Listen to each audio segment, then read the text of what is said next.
61 நாட்கள் மீன்பிடி தடைக்காலம் நிறைவுக்கு வந்த நிலையில் தமிழக மீனவர்கள் இன்று மீண்டும் கடற்றொழிலை ஆரம்பித்துள்ளனர்.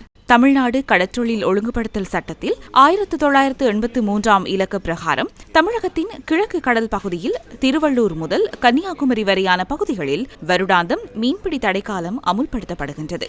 மீன்களின் இனப்பெருக்க காலத்தை கருத்தில் கொண்டும் மீன்வளத்தை பாதுகாக்கும் பொருட்டும் இந்த சட்டம் அமுல்படுத்தப்பட்டுள்ளது.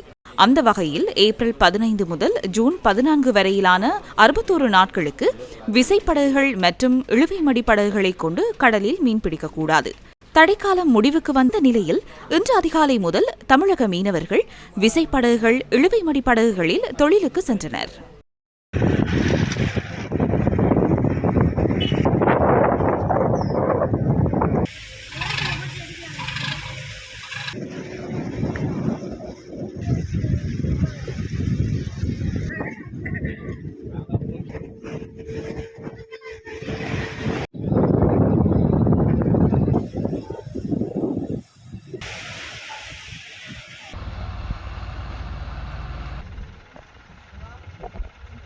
இப்ப 60 நாட்கள் முடிஞ்சு நாங்க கடலுக்கு போயிட்டு இருக்கோம். 15ஆம் தேதி நாங்க கடலுக்கு போயிட்டு இருக்கோம். கடனை கழிக்கணும், குடும்பத்தை பார்க்கணும், பிள்ளைகளை படிக்க வைக்கணும், எல்லாமே எங்களுக்கு இதுல இருக்கு. இது முழுமையாக வெற்றி பெற வேண்டும் என்றால் பிடிச்சிட்டு வந்த ஆளுக்கு அரசு விலை நிர்ணயம் பண்ணணும், மீனவனை வாழ வைக்கணும்னு கேட்டுக்கிறோம்.